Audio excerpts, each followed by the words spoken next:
Jai Hind everyone, I am Pankaj Kumar. Today we are going to see the molecular biology की जो PYQ के questions है 2023 तक के जो क्वेश्चंस है वो देखेंगे। इस वीडियो को मैं 2 सेशन में बना रहा हूँ ताकि बहुत ज़्यादा लेंदी नहीं हो। तो ये पहला सेशन है, ठीक। तो यहाँ पे देखोगे जो मॉलिकुलर बेसिस ऑफ इनहेरिटेंस से जो चैप्टर है, इसे जो क्वेश्चन जो आते हैं आपको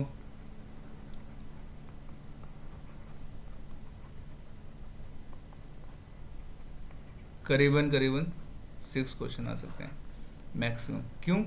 एक्चुअली आपको कहीं पे भी आपको यहाँ पे 4 दिखेंगे ज़्यादातर क्वेश्चंस, लेकिन 2 क्वेश्चंस मैंने इसलिए ऐड किए हैं क्योंकि अगर आप इसको बायोमॉलिक्यूल अगर आप ऐड कर देते हो तो बायोमॉलिक्यूल में भी आपको न्यूक्लिक एसिड पढ़ना है, okay.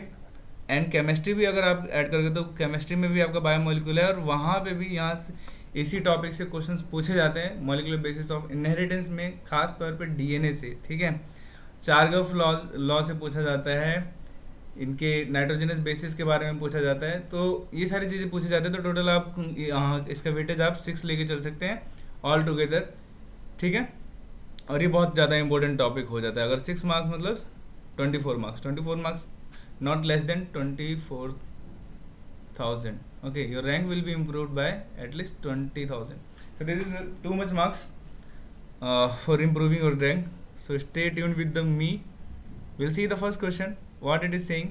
The first question is saying, if adenine is 30%, if adenine is 30% of a DNA molecule, what will be the percentage of thymine, guanine cytosine. So बोल रहा है कि अगर आपके पास जो एडेनिन है 30% है, तो थाइमिन, गुआनिन और साइटोसिन का प्रतिशत कितना होगा, ये पूछा जा रहा है आपसे। तो देखिए, हम लोगों ने चारगफ का रूल पढ़ा हुआ है। तो चारगफ भैया क्या कहते हैं? चारगफ भैया कहते हैं कि जो रेशियो होता है प्यूरिन और पैरिमिडिन का, वो क्या होता है? इक्वल होता है, 1:1 होगा। तो यहाँ पे एडेनिन, प्यूरिन और पैरिमिडिन का जो रेशियो होगा वो क्या होता है? प्यूरिन और पैरिमिडिन,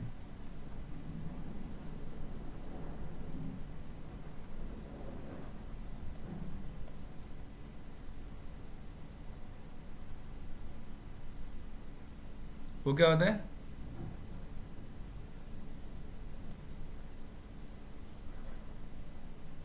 इक्वल होता है, ओके। तो प्यूरिन और पैरिमिडिन का जो रेशियो होता है वो इक्वल होता है। तो इसको अगर मैं सरल भाषा में बोलूँ तो ये बोल सकता हूँ कि जो प्यूरिन है हमारे पास क्या है? प्यूरिन जो है क्या एडेनिन और गुआनिन है, और पैरिमिडिन हमारे पास क्या है? जो पैरिमिडिन है वो है हमारे पास how much it is cytosine and thymine, so it will be equal to 1। दूसरी भाषा में एडेनिन और थाइमिन कभी भी दो हाइड्रोजन बॉन्ड से बंधेंगे और दोनों के परसेंटेज बराबर होंगे, ठीक है। और गुआनिन, साइटोसिन 3 हाइड्रोजन बॉन्ड से बनते हैं और दोनों की परसेंटेज बराबर होगी। ये 2 इंपॉर्टेंट चीज़ हम लोग देखते हैं। तो यहाँ पे अगर एडेनिन दिया हुआ है, अगर यहाँ पे एडेनिन दिया हुआ है तो एडेनिन 30% दिया हुआ है, तो फिर थाइमिन कितना होगा? जैसा कि आपको पता है कि एडेनिन और थाइमिन दोनों बराबर होंगे, ठीक है। तो एडेनिन 30 है तो थाइमिन भी 30 होगा, ओके, 30%। और एडेनिन प्लस थाइमिन मिला के कितना हो जाएगा? टोटल 60% हो जाएगा। आया बात समझ?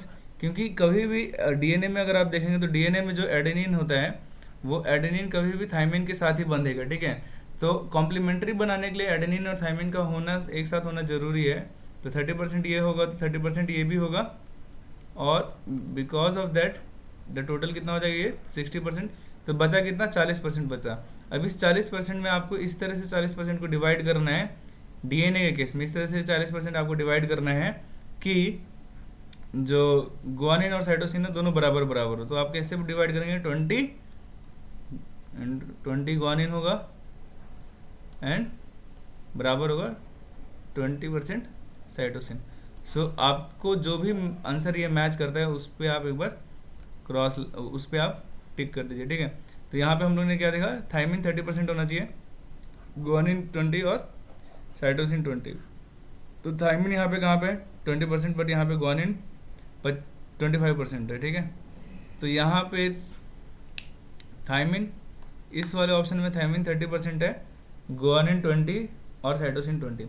जाते के साथ साथ इस क्वेश्चन को खत्म करने के साथ साथ याद रखना कि कभी भी कंप्लीट डीएनए की बात कर रहा हूँ मैं, ठीक है। तो कंप्लीट डीएनए का जो रेशियो होता है पैरिमिडिन, प्यूरिन बटे पैरिमिडिन का जो रेशियो होता है वो आपका 1 के बराबर होता है, ठीक है। लेकिन अगर आपसे पूछा जाएगा A+T बटे G+C, तो इसका रेशियो <1 आता है, ठीक है। तो ये चीज़ आप याद रखना, ताकि आपको अगर क्वेश्चन घुमा के भी पूछेगा तो आप इस क्वेश्चन को बना पाओगे, ठीक है। तो आंसर क्या हो जाएगा, ये जो मैंने सेट किया है, ठीक है। अब इस वीडियो को अगर आप देख रहे हो तो इस वीडियो को देखने के साथ साथ आप ये काम कर सकते हो कि ये क्वेश्चंस को पहले बना सकते हो। तो आप वीडियो को देखने के साथ मत बनाओ क्वेश्चन, डिस्क्रिप्शन में दिया गया हुआ है लिंक यू बायोलॉजी का, वहाँ पे जाओ, वहाँ पे ये टेस्ट अवेलेबल है, फ्री ऑफ कॉस्ट है, और वहाँ पे पहले जाकर क्वेश्चन बनाओ, देखो कितना सही हुआ है, फिर वापस इस प्लेटफॉर्म पे आओ, इस वीडियो को देखो, इसका कंप्लीट सॉल्यूशन देखो कि क्यों गलत हुआ या क्यों आपने छोड़ दिया क्वेश्चन, ठीक है। तो सेकंड क्वेश्चन क्या कह रहा है, सेकंड क्वेश्चन कह रहा है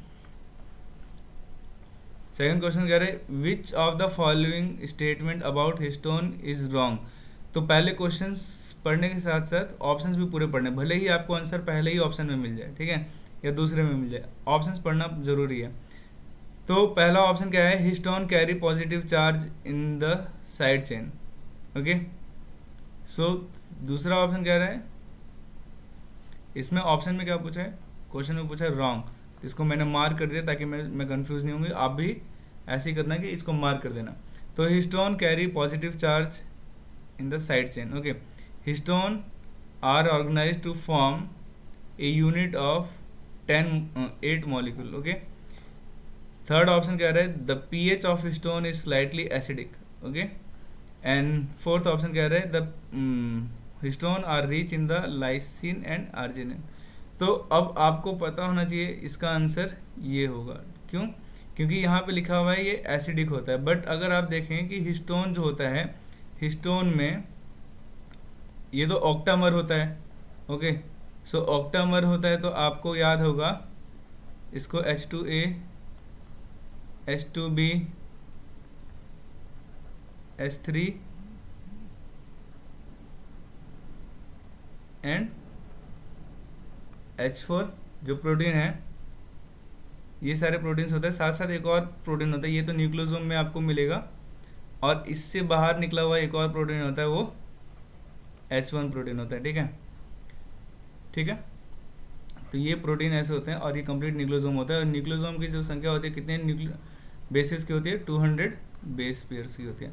और ये जो सिर्फ ये यूनिट है, ये बड़ा सा यूनिट, इसमें जो टोटल 8 यूनिट्स यहाँ पे देखेंगे आप, तो इसमें जो है ये ऑक्टामर, इसमें लगभग 146 बेस पेयर होंगे, ठीक है। तो ये चीज़ आप देख लेना, कंप्लीट न्यूक्लियोसोम है ये न्यूक्लियोसोम। अब इसने कहा है कि 8 मॉलिक्यूल्स होंगे, ये करेक्ट है, इसका पॉजिटिव साइड चेन होगा, ये भी करेक्ट है, ठीक है। और लाइसिन और आर्जिनिन होंगे, तो लाइसिन और आर्जिनिन जो होते हैं बेटा, ये लाइसिन और आर्जिनिन हमारे कैसे प्रोटीन होते हैं, ये हमारे बेसिक प्रोटीन होते हैं। अगर मैं कभी भी बोल रहा हूँ बेसिक, तो कौन सा चार्ज आएगा इस पर, पॉजिटिव चार्ज आएगा। तो ये हमारा आंसर क्या हो जाएगा, आंसर ये हो जाएगा, क्योंकि हमारा लाइसिन, इंपॉर्टेंट बात ये है कि लाइसिन जो है और आर्जिनिन जो है हमारे बेसिक इन नेचर होता है। एसिडिक अमीनो एसिड कौन सा होता है, डिस्क्रिप्शन में बताओ, डिस्क्रिप्शन नहीं, कमेंट में बताओ। एसिडिक होता है glutamic acid plus aspartic acid, okay. Aspartic acid and glutamic acid होता है हमारा acidic amino acid, okay. So this is the acidic. तो हमारा करेक्ट आंसर क्या होगा, हमारा करेक्ट आंसर होगा the pH of histone is slightly acidic, ये हमारा करेक्ट आंसर है। हालांकि स्टेटमेंट रॉन्ग है, लेकिन हमें रॉन्ग स्टेटमेंट ही ढूंढनी है, ठीक है। तो नेक्स्ट हम लोग चल रहे हैं किस पे, नेक्स्ट क्वेश्चन हम लोग देख रहे हैं which of the following statement is correct. इनमें से दिए गए में से कौन सा ऑप्शन करेक्ट है। तो जब भी आपको करेक्ट इनकरेक्ट ऐसा कुछ पूछता है तो आप क्या करेंगे, उसको अंडरलाइन कर लेंगे। जैसे कोई पूछेगा ऑड बताइए, ऑड स्टेटमेंट बताइए, इनकरेक्ट स्टेटमेंट बताइए, करेक्ट स्टेटमेंट बताइए, फॉलोइंग में से कौन से ऑप्शन सही है, तो ये सारी चीज़ों को आपको अंडरलाइन कर लेना एग्जाम देते समय, ठीक है। तो यहाँ पे क्या which of the following is statement is correct. First statement is saying adenine pair with the thymine, adenine pair with thymine with the 2 hydrogen bond, just now we seen, okay, adenine pair with the thymine with 1 hydrogen bond, ये कह रहा है, ठीक है। so adenine pair with the thymine with 3 hydrogen bond, this statement it is saying like this। so एक और last option जो कह रहा है, लास्ट ऑप्शन क्या कह रहा है, लास्ट ऑप्शन कह रहा है कि adenine does not pair with the thymine, adenine कभी थाइमिन के साथ पेयर नहीं करता है, ठीक है। तो आपका सही आंसर क्या होगा, ये तो अभी जस्ट हम लोग ने देखा, ऊपर क्या देखा हम लोग ने कि एडेनिन जो होगा वो थाइमिन के साथ 2 हाइड्रोजन बॉन्ड से पेयर करता है, तो इसका आंसर ऊपर वाला हो जाएगा, adenine pair with the thymine through 2 hydrogen bond. Fourth question देखते हैं। फोर्थ क्वेश्चन क्या है, purine found both in DNA and RNA, okay. So purine found both in DNA and RNA. So purine मतलब क्या हमारा, क्या है, प्यूरिन का मतलब होता है एजी, सुनिए ना, एजी क्या बोलेगी, सुनिए ना। तो एजी कौन है यहाँ पे, एडेनिन, और जी कौन है, गुआनिन। तो एजी सुनिए ना, आप याद रखना, ठीक है। तो प्योर क्या बोलती है, एजी, और पैरामिडिन क्या बोलेंगे, काट देंगे, आया बात समझ। तो काट देंगे मतलब क्या, कट, कट किस में आएगा, पैरामिडिन में आएगा। कट में क्या है, साइटोसिन, यूरासिल, थाइमिन। तो ये चीज़ तो नहीं पूछ रहा, तो इसको मैं मिटा दे रहा हूँ, बट आप याद रखना। तो यहाँ पे क्या कर रहे हैं कि आरएनए और डीएनए दोनों में ही एडेनिन और गुआनिन आता है। So purine found both in adenine and RNA is what, adenine and guanine, just now we seen, okay. So बाकी यहाँ पे देखिए साइटोसिन, थाइमिन, प्यूरिन है ही नहीं, ये पैरामिडिन है, थाइमिन पैरामिडिन है, साइटोसिन पैरामिडिन है, तो ये सारे नहीं होंगे। आपका करेक्ट आंसर क्या होगा, एडेनिन और गुआनिन होगा। क्या एडेनिन और गुआनिन आपस में बाइंड करते हैं, नहीं करते हैं, ठीक है। फिफ्थ क्वेश्चन देखिए। फिफ्थ क्वेश्चन में आपके पास क्या लिखा हुआ है, फिफ्थ क्वेश्चन में लिखा है the association of histone, the association of histone 1 with the nucleosome indicate. जब हिस्टोन 1 प्रोटीन, अभी हम लोगों ने देखा हिस्टोन 1 प्रोटीन जो होता है अगर वो बाइंड कर रहा है न्यूक्लियोसोम में, तो इसका अर्थ क्या है। तो इसका अर्थ ये होता है कि जैसे कि ये यहाँ पे लंबा सा आपका डीएनए है, ठीक है।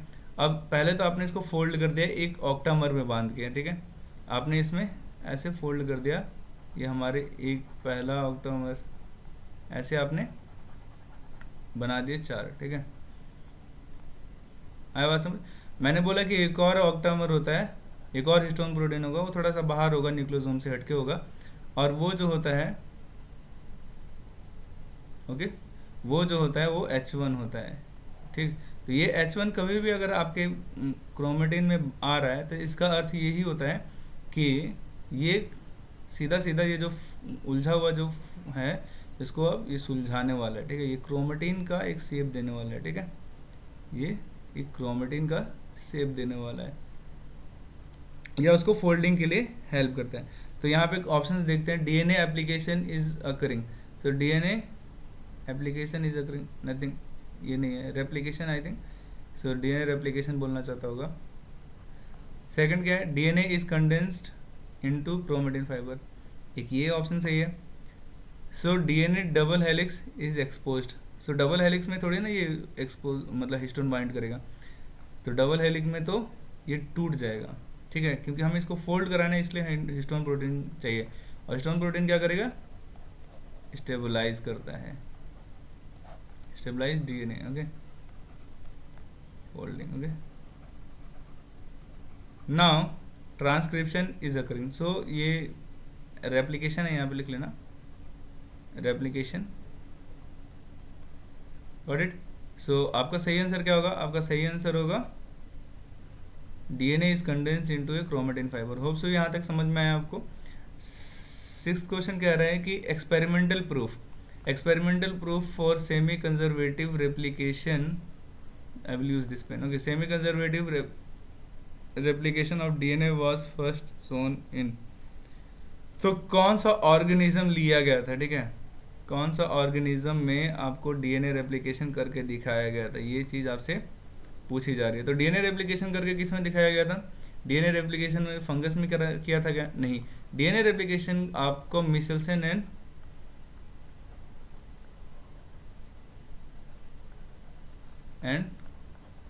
स्टॉल ने करवाया, और उन्होंने डीएनए रेप्लिकेशन किस में करवाया था? ई कोलाई में करवाया था, ठीक है। सो द ई कोलाई में करवाया था, और उन्होंने ही बताया था कि जो डीएनए रेप्लिकेशन होता है वो कैसा होता है? सेमी कंजर्वेटिव डीएनए रेप्लिकेशन होता है, ठीक है। DNA replication, semi conservative DNA replication होता है, ठीक। तो ई कोलाई क्या होता है? ई कोलाई बैक्टीरिया होता है, प्लांट सेल तो नहीं है, वायरस नहीं है, तो इसका सही आंसर क्या होगा? बैक्टीरियम होगा। 7th ऑप्शन क्या है? ये 7th क्वेश्चन जो पूछा गया 2017 में पूछा गया है। तो 2017 में पूछा जाने वाला क्वेश्चन क्या है कि final proof of DNA as a genetic material came from the experiment of. तो डीएनए के जेनेटिक मटेरियल होने का प्रूफ 3 मेजर एक्सपेरिमेंट में दिया गया। तो पहला एक्सपेरिमेंट था क्या? पहला एक्सपेरिमेंट है ट्रांसफॉर्मेशन का, ठीक है। ट्रांसफॉर्मेशन एक्सपेरिमेंट में हम लोग ने क्या देखा? ट्रांसफॉर्मेशन एक्सपेरिमेंट में हम लोग ने देखा है कि जो मरा हुआ रफ, जो रफ हीट किल्ड रफ होता है, ठीक है। Heat means like I am making it as a heat पूरा लिख देते हैं, ओके। चलो, तो हीट किल्ड जो बैक्टीरिया होता है, हीट किल्ड, हीट किल्ड जो रफ बैक्टीरिया था, heat killed streptococcus R rough streptococcus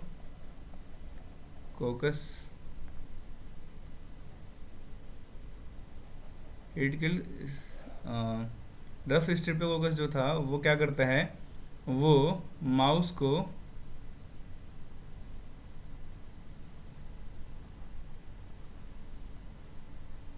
क्या कर देता है? कोई इफेक्ट नहीं करता, तो ये जिंदा रह जाता है, ठीक है, लाइव होता है। लेकिन अगर इसके साथ अगर आपने क्या डाल दिया, इसके साथ अगर आपने स्मूथ वाला डाल दिया, okay, sorry just a second, यहाँ पे हम लोग क्या करेंगे? रफ बैक्टीरिया लेते हैं, रफ स्ट्रिप्टोकोकस। तो अगर आप रफ स्ट्रिप्टोकोकस ले रहे हैं, रफ और स्ट्रिप्टोकोकस ले रहे हैं, तो वो माउस को कोई इफेक्ट नहीं करता, माउस जिंदा रहता है। अगर आप उसी को ऐड कर देंगे किसमें? स्मूथ वाले के साथ, ठीक है। अगर आप इसी को स्मूथ वाले के साथ ऐड कर देते हैं, स्मूथ स्ट्रिप्टोकोकस बैक्टीरिया के साथ अगर आप ऐड करते हैं, तो ये क्या हो जाता है? माउस, इस केस में जो माउस होगा वो, इस केस में जो माउस होगा फिर वो मर जाएगा। आया बात समझ? इस केस में माउस क्या होगा? इस केस में माउस डेड, यहाँ पे हीट किल्ड। तो ये थोड़ा सा लंबा एक्सपेरिमेंट है, मैं अगर जाऊंगा तो थोड़ा ज़्यादा समय लगेगा। तो रफ याद रखना, रफ वाला क्या हो रहा है? ट्रांसफॉर्म हो जा रहा है, ठीक है। रफ वाला शुरू में देने पे जिंदा था माउस, लेकिन सेकेंड टाइम अगर आपने हीट किल्ड के साथ ये मरा हुआ smooth heat killed S bacteria के साथ आपने रखा, तो रफ क्या हो जाएगा? वो रफ ट्रांसफॉर्म हो जाएगा स्मूथ में, ठीक है। ये चीज़ इंपॉर्टेंट बात है, ठीक है। तो इसको हम लोग ने क्या किया? किसका ट्रांसफॉर्मेशन हुआ? आर का ट्रांसफॉर्मेशन हुआ। तो जो स्मूथ की जो आत्मा थी वो चलेगी किसमें? रफ में चलेगी, ठीक है। और जो यहाँ पे हीट किल्ड स्मूथ बैक्टीरिया था, हीट किल्ड स्मूथ जो बैक्टीरिया था वो रफ को किस में कन्वर्ट कर देता है? एस में कर देता है। तो इसी को कहते हैं ट्रांसफॉर्मेशन। तो ये पहला एक्सपेरिमेंट ग्रिफिथ ने किया था। दूसरा experiment Avery MacLeod and McCarty ने किया था। इन लोगों ने क्या किया था? इन लोगों ने बताया था कि किस तरह से हमारा जो जेनेटिक मटेरियल है वो प्रोटीएज के साथ ट्रीट किया था उन्होंने, ओके। सेम एक्सपेरिमेंट को, ट्रांसफॉर्मेशन वाले एक्सपेरिमेंट को उन्होंने क्या किया? दूसरा एक्सपेरिमेंट उन्होंने क्या किया, उन्होंने लिया डीएनएज, फिर आरएनएज लिया, ओके, और प्रोटीएज लिया। तो डाउट था कि क्या हो सकता है हमारे जेनेटिक मटेरियल। जब प्रोटीएज लिया था तो भी डीएनए माउस डेड कर गया था, ठीक है, डाई कर गया था। जब आरएनएज लिया था तभी माउस क्या हो गया था, माउस डाई कर गया था। जब डीएनएज लिया उन्होंने तो माउस क्या हुआ, सरवाइव किया, ठीक है। सो इस केस में उन्होंने क्या पता लगाया कि डीएनए ही जो है जेनेटिक मटेरियल हो सकता है जो रफ वाले को स्मूथ में कन्वर्ट कर रहा है, ठीक है। तो ये चीज़ हम लोग ने देखी। तो ये डिटेल में वीडियोस अब अपलोडेड है, आप उसको एकदम जाके देख सकते हैं, या फिर हमारी लाइव क्लासेस भी ज्वाइन कर सकते हैं जो ऑलरेडी अभी चल रही है, ठीक है। तो थर्ड क्या होगा, थर्ड एक्सपेरिमेंट क्या था, हर्शे एंड चेज ने। तो द थर्ड एक्सपेरिमेंट, हर्शे और चेज ने क्या किया, हर्शे और चेज ने लिया था एक बैक्टीरियोफेज, ओके, उनको ग्रो कराया किसमें, एक बैक्टीरियोफेज को ग्रो कराया है, इसको ग्रो कराया एक बार उन्होंने सल्फर 35 और फास्फोरस 32 में, ओके। तो जब सल्फर 35 और फास्फोरस 32 में उन्होंने ग्रो कराया तो उनको पता चला कि जो जेनेटिक मटेरियल है वो फास्फोरस में एक्यूमुलेट हो, मतलब कि वो बैक्टीरिया में एक्यूमुलेट हो रहा था फास्फोरस। तो पता चला कि फास्फोरस किस में होता है, डीएनए में होता है, और सल्फर किस में होता है, सल्फर होता है आपका सिस्टीन, मतलब प्रोटीन, सिस्टीन अमीनो एसिड है, और अमीनो एसिड क्या बनाता है, प्रोटीन बनाता है। तो सल्फर प्रोटीन में होता है, तो प्रोटीन मिला ही नहीं था, सल्फर S35 उनको मिला ही नहीं बैक्टीरिया के अंदर। बैक्टीरिया में क्या मिला, P32। तो उनको पता चला, कंफर्म हो गया कि जो जेनेटिक मटेरियल है वो क्या है, डीएनए ही है, ठीक है, that is a nucleic acid. Understood. आप मुझे बताइए कंफर्म कैसे पता चला। तो कंफर्मेशन के लिए जो रिजल्ट हम लोग लेते हैं, कंफर्मेशन का जो रिजल्ट लेते हैं वो हर्शे और चेज के एक्सपेरिमेंट को लेते हैं, क्योंकि उन्होंने बैक्टीरियोफेज में एक रेडियो आइसोटॉप सल्फर और P32 को करके एक्सपेरिमेंट कराया था और वो सक्सेसफुली डन हुआ। तो सही आंसर क्या होगा आपका, हर्शे और चेज का एक्सपेरिमेंट होगा, ठीक है। सो 7 देन 8th क्वेश्चन क्या कह रहा है, 8th क्वेश्चन कह रहा है कि यहाँ पे स्क्रीन में 8th क्वेश्चन दिया नहीं है, बट आप अपने जो पोर्टल है उस पर जाकर आप सॉल्व करेंगे तो आपको वहाँ पे 8th क्वेश्चन मिल जाएगा, ठीक है। बट यहाँ मैं आपको 8th क्वेश्चन में यहाँ पे बता दे रहा हूँ। 8th क्वेश्चन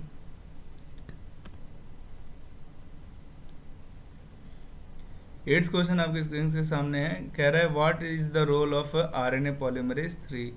सो हमारे पास टोटल RNA पॉलीमरेज 3 मेन प्रकार के RNA पॉलीमरेज हैं हमारे पास, हम लोग उस पर चर्चा करते हैं। बट पूरा question, what is the role of the RNA polymerase 3 in the process of the transcription in eukaryote, ठीक है।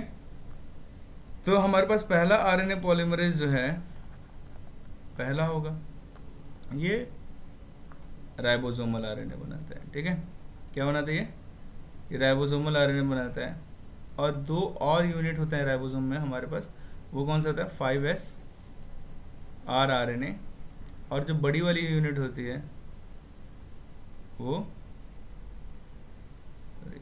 5.5 right, and 28S rRNA and 18S rRNA, okay. So ये जो होता है ये RNA पॉलीमरेज 1 बनाता है, ठीक है। Then RNA polymerase 2, RNA polymerase 2 क्या बनाता है, mRNA, क्या बनाता है, mRNA बनाता है, गॉट इट। एंड हमारे पास RNA पॉलीमरेज क्या है, 3 है। तो RNA पॉलीमरेज 3 क्या बनाता है हमारा, RNA पॉलीमरेज 3 बनाता है tRNA, 5S RNA और snRNA, गॉट इट। सो और भी तरह के RNAs ये बनाते हैं जो कि हमें यहाँ पे सारे तो नहीं पढ़ने, यहाँ पे ये लिंक्स भी बनाते हैं, लाइंस। सो कंटिन्यू करते हैं इसको यहाँ पे ऑप्शंस क्या है, transcribe only S N R N A, तो only S N R N A यहाँ पे लिख दे, ये चीज़ नहीं होगी क्योंकि यहाँ पे R N polymerase T R N A 5s R N A S N R N A जो भी यहाँ पे आपको मैच करेगा वो आपका आंसर होगा। तो यहाँ पे क्या होगा, transcribe R R N A 28s R N A 18s R N A, ये तो नहीं होगा। आर आर एन ए तो पॉलीमरेज 1 बनाता है, तो टी आर एन ए बनाता है and then it will be your answer. तो transcribe precursor M R N A, ये भी चीज़ नहीं होता। ये चीज़ किससे बना जाता है, ये पॉलीमरेज 2 से बना जाता है। थर्ड ऑप्शन क्या है, third question sorry 9th question क्या है, transformation was discovered by, just now we seen the transformation experiment, it was discovered by. Option देखो, मिचेल्सन स्टॉल नहीं, मिचेल्सन स्टॉल ने नहीं किया था, वो तो सेमी कंजर्वेटिव डीएनए का रेप्लिकेशन कराया था। हर्षे चेज ने बैक्टीरियोफेज में रेप्लिकेशन कराया था सल्फर 35 और फॉस्फोरस 32 लेके। ग्रिफिथ ने करवाया क्या, ग्रिफिथ ने करवाया था ट्रांसफॉर्मेशन का, स्ट्रेप्टोकोकस निमोनिया बैक्टीरिया लिया गया था और रफ और स्मूथ स्ट्रेन लिया गया था।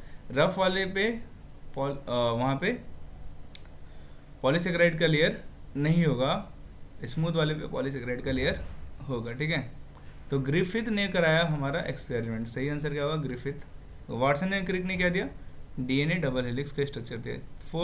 10th क्वेश्चन क्या कर रहा है, which is the only enzyme that has come capability to catalyze initiation, elongation and termination in the process of transcription in prokaryote. This is the important, they are asking the transcription in prokaryote, okay.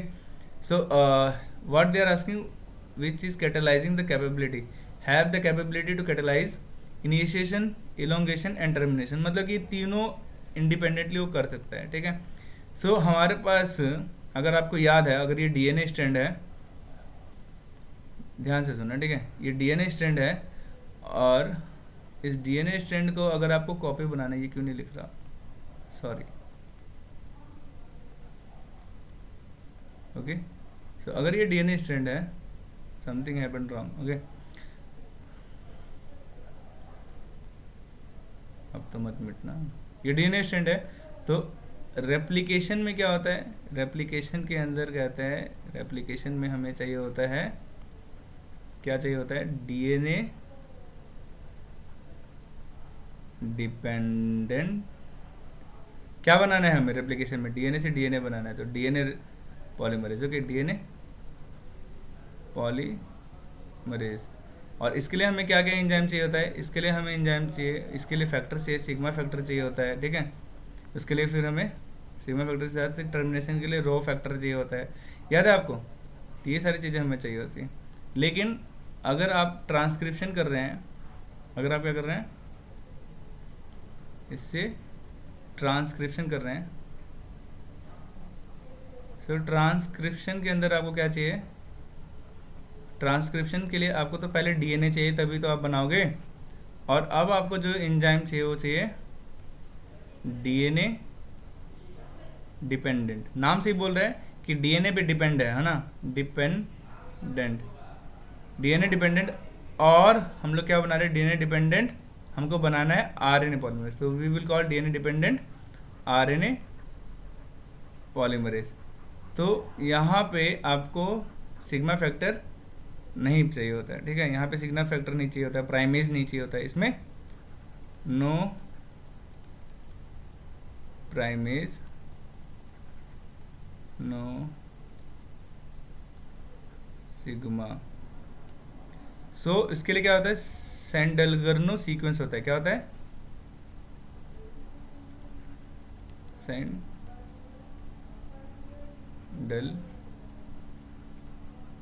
Sequence. So सेंडलगर्नो sequence होता है जो आपको बताता है कि कहाँ से transcription start करना है, या फिर मैं इसको साधारण भाषा में बोलूँ तो टाटा बॉक्स होता है, ओके, टाटा बॉक्स होता है जहाँ से आपको पता चलता है कि सीक्वेंस कहाँ से स्टार्ट करनी है ट्रांसक्रिप्शन की। तो आंसर क्या हो जाएगा, यहाँ पे हमें क्या चाहिए, डीएनए डिपेंडेंट आरएनए पॉलीमरेज चाहिए, गॉट इट। तो इनिशिएशन भी हो जाएगा, एलोंगेशन भी हो जाएगा और हमारा टर्मिनेशन भी हो जाएगा। तो किसी भी हाल में डीएनएस तो होगा नहीं, क्या करता है डीएनएस, डीएनएस जो है हमारा डीएनए डाइजेस्ट करता है, ओके, डीएनए डाइजेस्ट करता है। So DNA dependent DNA polymerase, हमें तो ट्रांसक्रिप्शन करना है ना भैया, डीएनए पॉलीमरेज क्यों लेंगे, ये तो रेप्लिकेशन कराता है। आंसर क्या है, डीएनए डिपेंडेंट आरएनए पॉलीमरेज। और चौथा ऑप्शन था यहाँ पे डीएनए लाइगेज। तो डीएनए लाइगेज क्या करता है, it's act like a glue, Fevicol. Okay, now the answer will be what, DNA dependent RNA polymerase. Hope so आपने ये सारी चीज़ें समझी होंगी। कॉन्सेप्ट मैंने कोशिश की कि कम से कम समय में क्वेश्चन के साथ आपको कॉन्सेप्ट भी बताऊं, लेकिन डीप कॉन्सेप्ट के लिए आप लाइव क्लासेस हमारे ज्वाइन कर सकते हैं। और साथ साथ आप इस क्वेश्चंस को जाके हमारे यू बायोलॉजी ऐप पे जाके आप वहाँ पे इन क्वेश्चंस का आंसर दे सकते हैं। ये टेस्ट फ्री में अवेलेबल है प्रैक्टिस के लिए। हम इसका एक नया सेशन वापस लाएंगे जिसमें मॉलिक्यूलर बायोलॉजी के और क्वेश्चन बनाएंगे। और यहाँ तक बने रहने के लिए बहुत बहुत धन्यवाद। मिलेंगे नए नए वीडियो के साथ, तब तक के लिए जय हिंद,